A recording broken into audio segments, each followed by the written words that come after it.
What's up guys, welcome to Vintage Genetics, where it is all about classic bodybuilding. Today will be a back workout. The back can never be wide or thick enough, so of course we're going to work it as hard as we can.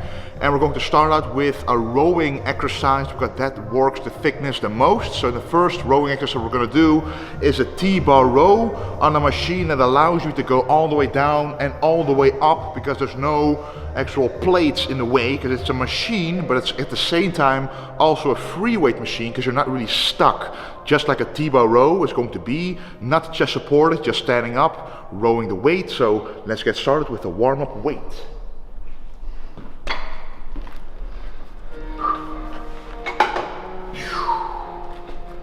Alright, so the first thing I want to say about this video is that it was recorded about 1.5 months after my Romania Pro contest. So this is about a little over 3 months old, pretty much 3.5 months old, but I still had it and I never uploaded it. So I wanted to show you guys this back workout, because it is still the kind of back workout I do right now in my bulk to the Olympia.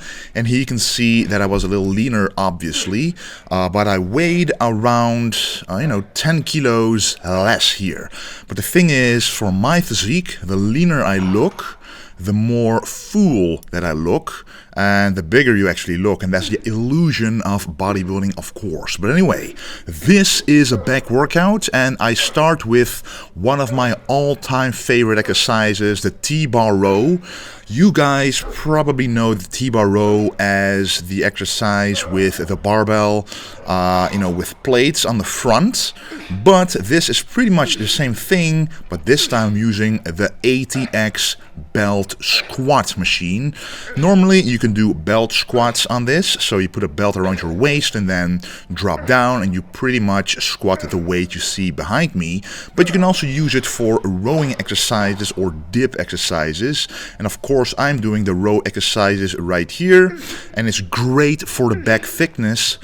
Because you can go all the way up, there are no plates in the way, so the contraction is maximum. And also the stretch, you can go all the way down as far as you want. It won't touch the floor because you're standing on a plateau, and the thing you're holding is going in between the plateaus, going down deeper than the floor would be if you would do this on the floor. Here you can see the true effect of the T-bar row. My shoulder blades retracting as I'm contracting my back, as I'm pulling the weight upwards, and that is what I want to work, because that is the portion of my back that I want to have thicker. Okay guys, we just did 2 working sets basically. On the last one, a very heavy top set, and then waited some time and did a back off set with less weight but a little more reps. So we have 2 sets pretty much going to failure. And now we're going to do another exercise, similar grip but a different angle. So it's going to be a close grip pull down instead of a close grip row from the bottom. So now we're going to put it from the top to hit the back from a different angle. So let's get it done. So if you look closely, this is the exact same grip I used on the T-bar row on the belt squat, but this time I'm using it as a pull down exercise. But because the upper body is not staying straight, I actually call it a combination of a row and a pull down, because if it was a true pull down, your upper body would remain still and you simply pull it down and you stretch all the way up, mostly for the lat width. But this, as you can see here, really works the traps, the upper and middle back, and also the lats at the same time because of the insane stretch. The true benefit of this exercise is that you can get an amazing stretch, but also a superior contraction compared to a lat pull down. When I started as a bodybuilder, when I was 14 or 15 years old, I did the regular lat pull down for many years. I got very strong on it, but all it gave me was a wide back, not a thick back. So now I change up most of the exercises, if I even do a pull down, to a close grip pull down or a medium grip pull down or an underhand grip pull down, and not just the regular lat pull down, unless you have a back that's not wide and you want to improve your V taper. Then of course doing the lat pull down is a great tool to do this, or pull-ups for example. But in my opinion, if you are a bodybuilder and you want to show your back off on stage, having a thick back is just as important as having a wide back. So here I'm really doing as a second working set. I call this a back off set, and here before this set I went to failure with a very heavy weight, and now I'm going to failure with a lighter weight, just going all out until I hit failure, unable to do another rep with good form, that is. Alright, the next exercise, after having done 2 exercises with both hands, we're now going to do the unilateral exercise with a chest supported row. So we're taking a bench, putting it straight so it supports the chest, so you can really push back with your elbows further than if you wouldn't have a chest support. So it's going to be a unilateral exercise, meaning we're going to start it with one arm, the weakest side of the back. For me, that's the left side. Starting with the left, then matching the reps with the right, so you will always have a balanced back. So let's do it. So as I said, I want to work the weaker part of the back first before the strong part, and that is very difficult to do if you do a compound exercise that uses both arms at the same time. So I just did the T-bar row, I just did the small grip pull down, and my arms and my back feel just as strong as each other. So you can't really tell the difference in strength until you do a unilateral movement like this one. So each arm is rowing, and the first few sets you won't feel that much of difference, but at the last set you might be able, might go to failure on 8 reps for example with the left side, and with the right side, the stronger side, you might even be able to do 10 or 11 reps before you hit failure. The trick is then to start with the weaker side, and for me that's this side, the left side you see right here, then go to failure on that one, and then match the amount of reps with the stronger side. That is the only way to truly fix imbalances. If you only stick to doing compound exercises with both arms, it's going to be very difficult to fix imbalances because your body will automatically use it to its advantage the way it can to move the weight. So even if your right arm is stronger than the left, on a lat pull down, you might not even notice, but the bar might actually go further on the right down compared to the left. And I noticed this when I started to record myself, when people started to record me. I did a lat pull down, and my right side of the lat pull down of the actual bar went down deeper behind my head compared to the left side, and that meant that the right side was getting more activation because it was stronger, and it was able to contract deeper and more strongly. And of course that's not good for development, for proportions, because then the right side will always develop faster than the left side. So what you want to do here is do a unilateral movement, go to failure with the weaker side, and then match the reps with the right or stronger side to be able to finish the back equally. Okay, the last back exercise is going to be a pull-up exercise. So not a pull-down, but you pull yourself up, and that really changes the movement of the exercise. If you do a pull-down at the end of a workout, your back is already fatigued, you cannot really feel the back that well, and I at least want to have one exercise in the workout that I really feel the contraction with 100%. And with a pull up, an assistant pull up machine, you can really feel the natural motion of your lats working. So that's what we're going to do now. Closer grip to hit the lower lats as well, because that is something I want to increase the mass of. So let's get started. Alright, so these are pretty amazing. Of course, the pull-ups. The grip should always be just a little wider than shoulder width. Here it is minimal, but still a bit wider. But for me it still feels like a close grip, but if you grip it way too close, you will activate, in my opinion, the biceps a bit too much, and it will be an awkward movement. So this one, I'm able to go very high up there, and that allows me to contract the lower lats.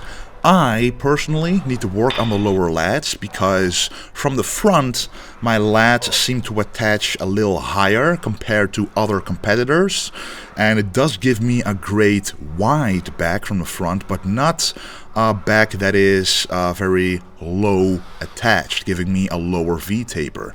And sometimes that might, make people view your physique as not as impressive as it actually is, because when I turn around from the back, you can definitely see that the lower lats are attached way deeper and way lower, and you can see it right here compared to the front. So if I go all the way up, you can see that the V shape pretty much goes down to where my belly button is on the front. So if I want those lower lats to appear more clearly on the front, I need to make them thicker so they will actually stick out more to the side and will show themselves when you do a bicep pose or frontal bicep pose on the front. That takes time, that takes effort, and that takes picking the right exercise like this one, the pull-up with relatively close grip, allowing me to contract those lower lats and also the crescent tree at the same time. So here I'm going to hit a few poses, the back double biceps, been working on the back thickness on the top, but as you can see, the back, of course, it doesn't insert as low as some other competitors, but it doesn't insert super high either. You can see that with this lat spread, that the lats from behind, of course, are wider at the top. It's not like they are non-existent at the bottom. So if you make them thicker at the bottom, they will appear lower on the front eventually. Alright, after the back, it is time to train the biceps. We're going to do two basic but heavy bicep exercises today. And the first one is going to be the classic barbell curl, just a straight barbell curl. We're going to start with the bar and then adding some weights, because you do want to warm up it a little bit to protect the tendon health. So we're going to use the bar first, so let's get started with 20 reps to begin with.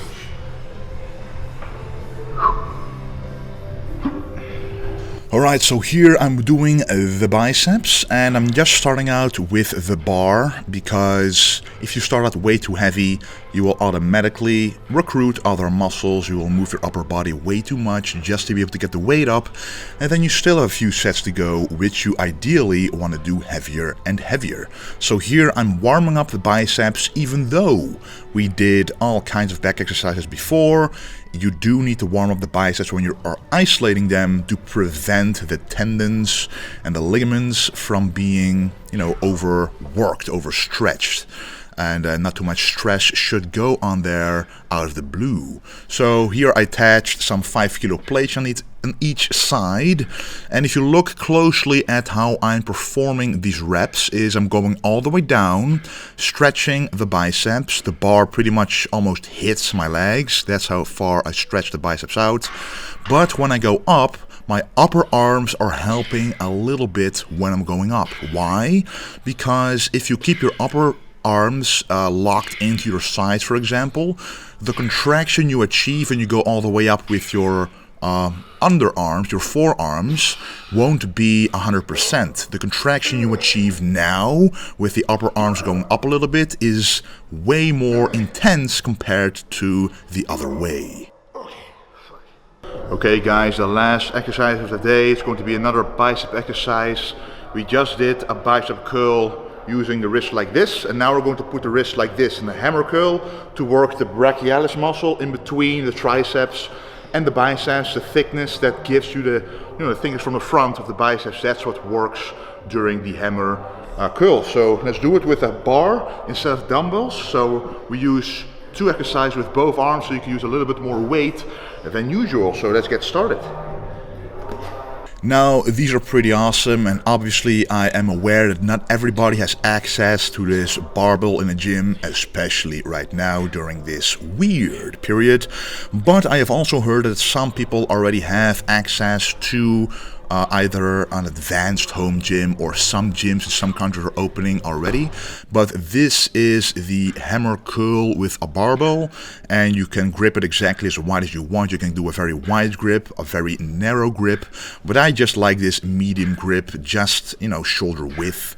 And you're able to go pretty heavy with this because this barbell weighs 20 kilos and I already attached 10 kilo plates on each side. So this works the brachialis portion of the biceps, the thickness portion, and also it stretches the biceps nicely, and it also works the forearms. For some people, the top of the forearms are simply lacking, so doing hammer curls every now and then, for example every other bicep workout, is a great way to make the bicep thicker and the forearms appear more majestic. Okay guys, that was the back and bicep workout. Quite some basic exercises, but if you perform them consistently and correctly over time, you will make the proper gains. Just make sure to know what your weak points are and tailor the exercises to your weak points, and then you will know exactly what to do to fix them. And also, as you saw in this video, sometimes you have to film yourself or take pictures to actually see what the exercise is doing for your muscles. Other than just feeling what it does, also see what it does to determine if you're doing the exercise correctly. Anyway guys, I really want to thank you for watching, and don't forget to stay golden.